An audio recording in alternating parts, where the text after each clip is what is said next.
I never expected a single sentence to change my entire life. It happened on a Wednesday, a normal Wednesday. The kind where the weather can't decide if it wants to rain. The coffee at work tastes like regret, and nothing feels particularly special. I was heading home from a late shift, exhausted, irritated, and just wanting sleep. And that's when I saw her. At first, I thought a streetlight was malfunctioning. A strange, shimmering distortion hovered near the alley beside my apartment building. Like heat waves on asphalt, but vertical. And bright. Very bright. I should have walked away. But instead, curiosity pulled me closer. Always been a problem of mine. The distortion pulsed, and then collapsed inward, like someone popping a bubble in reverse. And out of it stepped a woman. A girl? A soldier? A being? To this day, I still don't know what word to use. She was tall, taller than any human I'd ever met, with intricate silver markings along her skin, glowing faintly like circuitry. Her eyes weren't eyes. They were brilliant, fractal spirals shifting like galaxies. Her hair moved like strands in zero gravity. She stared directly at me. Then she spoke. "You match the resonance," she said. Her voice was layered, like 3 whispers at once. "Identify yourself." I froze. I'm Daniel." Her eyes widened in recognition. Then she said the sentence that kicked off everything. "You're mine." Just like that. No hesitation. No emotion. Just pure declaration. I did what any rational human would do. I turned around and started walking away very fast. But I didn't get far. The air around me vibrated, weightless, and suddenly she was in front of me again, blocking my path, moving in a blur not physically possible. She looked down at me, tilting her head like she couldn't understand why I was resisting. "You don't understand," she said softly. "You belong to me by universal decree." "That's not how humans work," I replied, trying not to panic. "Human rules are irrelevant," she said. "You carry the signature. You're chosen." I had no idea what she meant, but I learned very quickly that I didn't get a choice in the matter. The middle, the truth about who she was. I dragged her, well, more like led her into my apartment building to avoid our neighbors seeing a glowing alien woman on the sidewalk.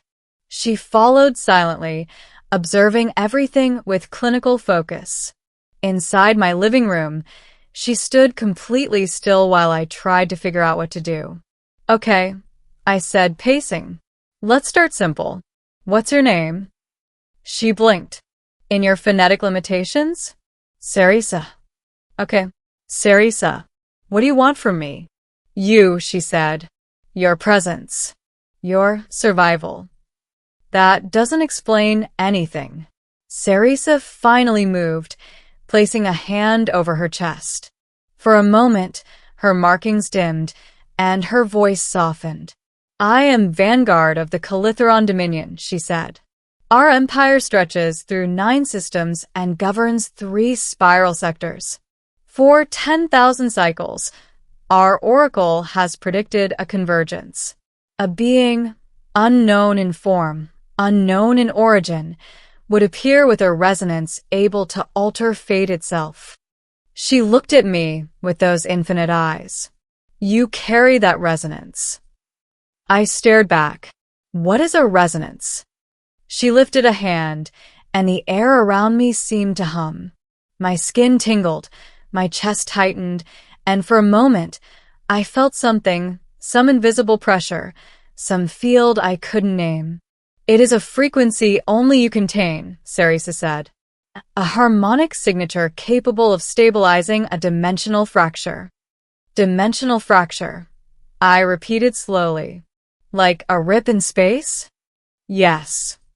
"And it needs me?" "Yes." "And you're sure you didn't make a mistake?" She stepped closer, lowering her face until her eyes met mine at alarmingly close range. "I do not make mistakes." Her presence was overwhelming, not threatening, just powerful, like she existed at a higher density than the rest of reality. But why me? I asked.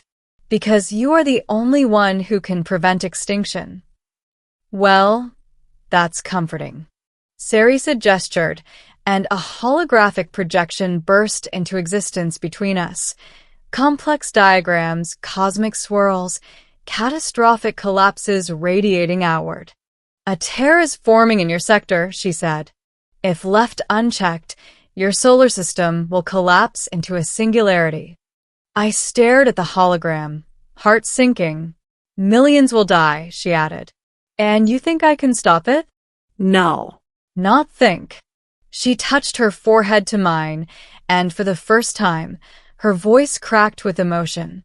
I know.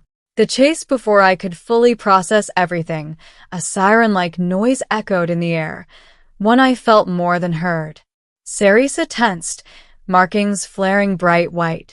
They found us. Who found us? I asked. Cerisa pulled me close, shielding me with her body as the windows shattered inward. Black, insect-like drones burst into the room, their limbs sharp and metallic, their wings vibrating. Hunter World Constructs, she said. Designed to retrieve assets. I'm the asset? I yelled. Yes. Fantastic. Cerisa extended her hand and released a shockwave so powerful it sent half the drones crashing into the walls. The others swarmed her, but she fought with fluid, terrifying efficiency, martial motions so precise they looked choreographed. The fight lasted seconds. Then she grabbed my arm. It's no longer safe here. We move.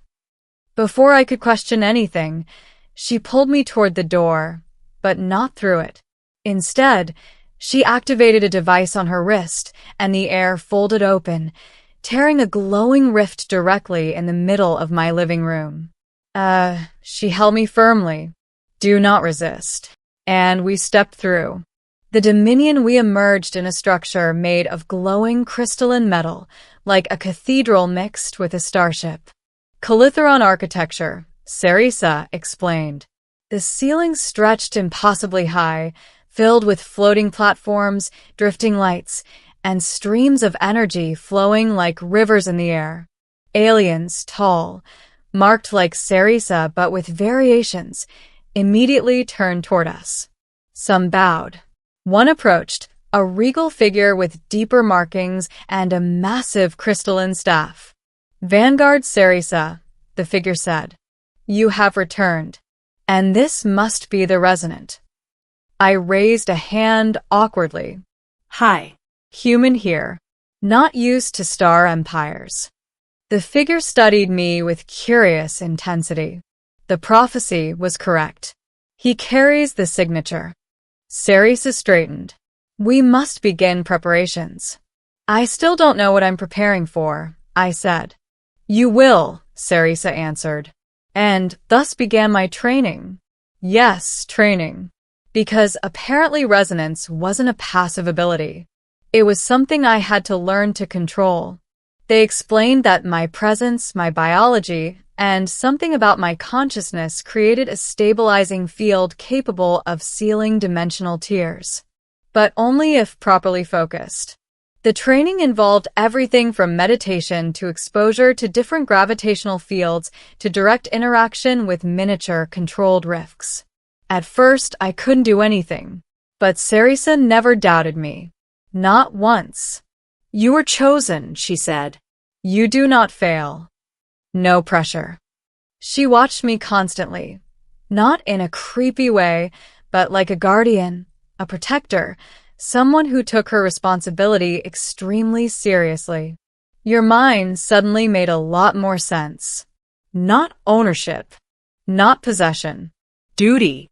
In her culture, a vanguard was assigned a singular charge, a life they vowed to protect until their death. That's what she meant. I was her responsibility, her sworn duty, her claimed life. Nothing more, nothing less. Crisis. The fracture opens weeks past. My training improved. I could feel the resonance now, like a low hum just beneath my heartbeat. And then one day, alarms blared through the Dominion. Cerisa burst into my chamber. "It's happening," she said. "The fracture is forming." Adrenaline surged through me.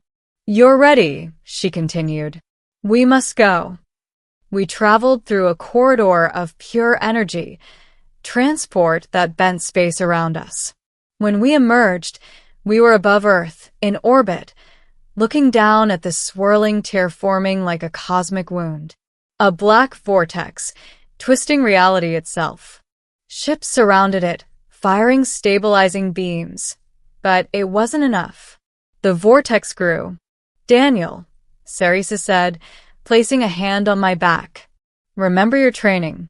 Channel your focus. Trust your resonance." "What if I mess up?" "You won't."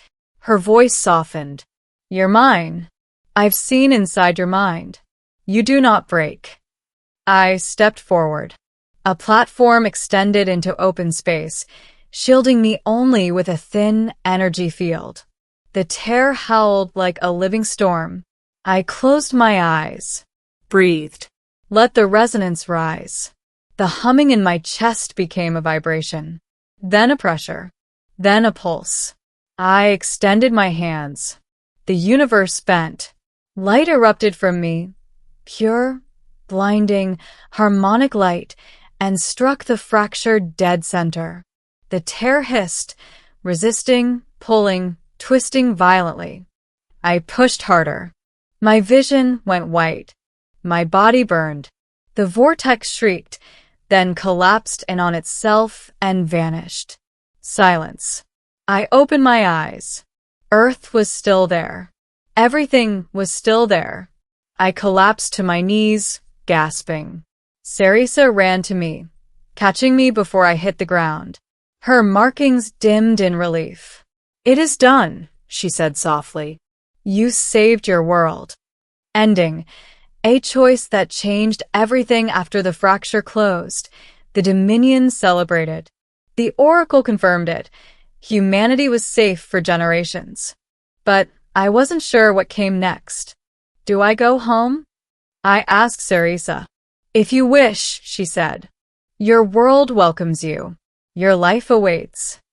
"But what about you?" She blinked, expression unreadable. "I am a Vanguard. You are my charge. My duty continues as long as you live." "So you'll stay with me?" "If you allow it." I thought about everything. The danger, the strange training, the unbelievable journey. I thought about the night she appeared in the alley and declared, "You're mine."